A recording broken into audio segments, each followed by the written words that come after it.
Hi உறவுகளே, welcome to cook with Sarala சேனலுக்கு அன்புடன் வரவேற்கிறேன். வாங்க எல்லாரும் எப்படி இருக்கீங்க? நல்லா இருப்பீங்கன்னு நம்புகிறேன். இன்றைக்கி என்ன வீடியோ பார்க்க போகிறோன்னா கீரை கடையல் தாங்க. எப்படி செய்யுதுன்னு பார்ப்போமா? நான் கீரை கடையலுக்கு இப்போது ஒரு வெங்காயம், 2 மீடியம் சைஸ் தக்காளி கட் பண்ணி எடுத்துக்கலாம்.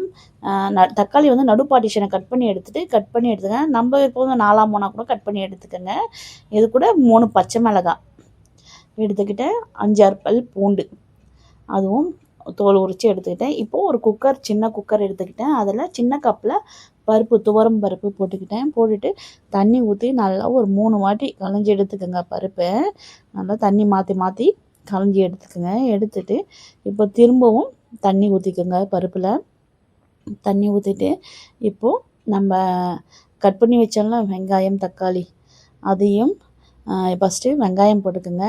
வெங்காயம் போட்டுட்டு அதுக்கப்புறம் கட் பண்ணி வச்ச தக்காளியும் ஆட் பண்ணிக்கோங்க. ஆட் பண்ணிவிட்டு 3 பல் பூண்டு அதுவும் போட்டுக்கோங்க. பச்சை மிளகாய் ஒரு 3 காரத்துக்கு ஏற்ற மாதிரி நீங்கள் ஆட் பண்ணிக்கோங்க. இப்போது லைட்டாக மஞ்சத்தூள் ஆட் பண்ணிக்கோங்க. ரொம்ப கொஞ்சமாக போட்டுக்கோங்க, அதிகமாகலாம் போடாதீங்க. அப்புறம் புளி, குட்டியூண்டா புளி போட்டுட்டு இப்போ குக்கரை லிட்டு போட்டு க்ளோஸ் பண்ணிவிட்டு விசில் போட்டுருங்க. ஸ்டவ் ஆன் பண்ணி குக்கரை வச்சுடுங்க. நல்லா ஒரு 5 விசில் வச்சு எடுத்துக்கோங்க. பூ மாதிரி மலர்னாங்க பருப்பு.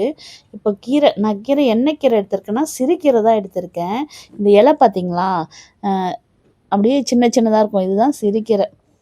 இதுவே பட்டையாக இருந்தால் அரைக்கீரை சொல்லுவாங்க. முளைக்கீரைனா இன்னும் பெருசாக இருக்கும். நான் செய்ய சொல்ல உங்களுக்கு ஒரு கீரை பேர் சொல்கிறேன். இந்த கீரை வந்து சிறுகீரை. இதை நான் க்ளீன் பண்ணிலாம் எடுத்துக்கிட்டேன் முன்னாடி நாள் நைட்டே. இப்போ நான் மார்னிங் தான் செஞ்சிட்ருக்கேன். தண்ணியில் நல்லா ஒரு 3 4 டைம் நல்லா அலசி எடுத்துக்கோங்க. ஏன்னா மண் இருக்கும் கீரையில். நல்லா அலசி எடுத்துக்கோங்க. அலசி எடுத்துகிட்டு ஒரு பேனில் தண்ணி வச்சுக்கோங்க. நல்லா 1 டம்ளர் தண்ணி வச்சுருக்கேன். தண்ணி வச்சுட்டு இப்போ நம்ம அலசின கீரையை அந்த பேனில் போட்டுக்கோங்க. போட்டுட்டு இந்த கீரையோட கலர் பச்சை கலராகவே இருக்கணும்னா நீங்கள் இந்த டைம் வந்து உப்பு ஆட் பண்ணிக்கணும். சால்ட் உப்பு கொஞ்சமாக ஆட் பண்ணிக்கோங்க. நான் ஆட் பண்ணி தான் வச்சுருக்கேன் தண்ணியிலையே.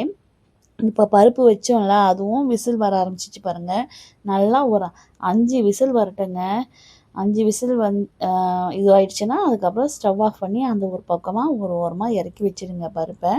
இப்போ நம்ம கீரை இது பண்ணோம்ல, அந்த கீரை எடுத்து ஸ்டவ்வில் வச்சுட்டு இப்போது மேலே தட்டு போட்டு க்ளோஸ் பண்ணிவிடுங்க. ஒரு 10 நிமிஷம் அப்படியே விடுவோம், கீரை வெந்துடும்.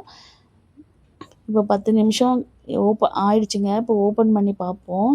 பார்த்திங்களா, இப்போ என்ன செய்யுங்க, நல்லா மிக்ஸ் பண்ணுங்கள். மிக்ஸ் பண்ணி திரும்ப ஒரு 3 நிமிஷம் மூடி வைக்கலாம். நல்லா வெந்துடும். இந்த கலர் பார்த்திங்களா சேஞ்ச் ஆகலை பார்த்திங்களா.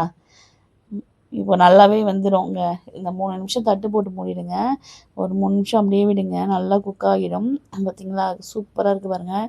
இப்போ என்ன செய்யணும்னா இந்த தண்ணியை அப்படியே நம்ம இது பண்ணி எடுத்துக்கணும். இந்த கீரையை மட்டும் தனியாக எடுத்துக்கோங்க. எடுத்து தனியாக ஒரு சட்டியில் போடுங்க, மண் சட்டியில். இப்போ நான் தாளிப்புக்கு பூண்டு தேவை, அதனால் பூண்டை இடித்து எடுத்துக்கிட்டேன். இப்போ மண் சட்டியில் கீரையை எடுத்து ட்ரான்ஸ்ஃபர் பண்ணிக்கோங்க. ட்ரான்ஸ்ஃபர் பண்ணிவிட்டு இப்போ மத்து வச்சு கடைய சொல்லி சூப்பராக இதுவாகிடும், மசிஞ்சிடும் பாருங்கள். நல்லா வெந்துடுச்சு கீரை. கலர் மட்டும் மாறல பார்த்திங்களா, க்ரீன் கலர்லேயே இருக்குது. அதுக்கு தான் உப்பு ஆட் பண்ணணும். நல்லா கடைஞ்சிக்கோங்க. கடைஞ்சிட்டு இப்போ பருப்பு வந்துருச்சுன்னா அந்த பருப்பு எடுத்து கொஞ்சம் கொஞ்சமாக போட்டு நான் கடைஞ்சிக்கிறேங்க. அதிகமாக போட்டு கடைஞ்சிட்டா இதுவாக இருக்கும். அதனால் கொஞ்சம் கொஞ்சமாக போட்டு கடைஞ்சிக்க தான் நல்லாயிருக்கும். கடைய கொஞ்சம் உப்பு ஆட் பண்ணிக்கோங்க. ஆட் பண்ணி நல்லா மசிச்சுக்குங்க. பருப்பையும் கீரையும் சூப்பராக மசிஞ்சிச்சு பார்த்திங்களா.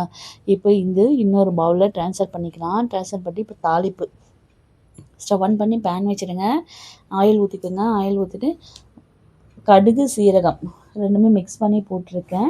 இப்போது வரமிளகாய் கட் பண்ணியிருக்கேன், 2 கட் பண்ணி போட்டேன். இடித்த பூண்டு அதையும் போட்டுங்க. பூண்டு வந்து லைட்டாக கோல்டன் ப்ரௌன் கலர் வரணுங்க. நல்லா லைட்டாக கோல்டன் ப்ரௌன் கலர் வந்தது. இப்போ கருவேப்பிலை 2 கொத்து கருவேப்பிலை போட்டிருக்கேன். போட்டு அப்படியே லைட்டாக பொரிஞ்ச மாதிரி சவுண்டு கேட்கும்ல, அந்த ஸ்டேஜ் வர சொல்ல நீங்கள் இந்த தாளிப்பை எடுத்து கீரையில் ட்ரான்ஸ்ஃபர் பண்ணிக்கோங்க. ட்ரான்ஸ்ஃபர் பண்ணிட்டு கீரையை நல்லா ஒரு மிக்ஸ் கொடுத்துக்கோங்க. கீரை கடையல் இவ்வளோ தாங்க. ரொம்ப சிம்பிள், ஈஸி, டேஸ்ட்டாகவும் இருக்கும். நீங்கள் கண்டிப்பாக ட்ரை பண்ணி பாருங்கள். ட்ரை பண்ணி பார்த்துட்டு எனக்கு கமெண்ட் பண்ணுங்கள். டேஸ்ட் அல்டிமேட்டாக இருக்கும். கண்டிப்பாக இந்த கீரையை ட்ரை பண்ணி பாருங்கள். இந்த வீடியோ பிடிச்சிருந்தா லைக் பண்ணுங்கள், கமெண்ட் பண்ணுங்கள், சப்ஸ்கிரைப் பண்ணுங்கள் உறவுகளே. வீடியோவை ஸ்கிப் பண்ணாமல் பாருங்கள் உறவுகளே. என்னோடய சேனலுக்கு உங்களுடைய ஆதரவு மிக முக்கியம் உறவுகளே. நன்றி.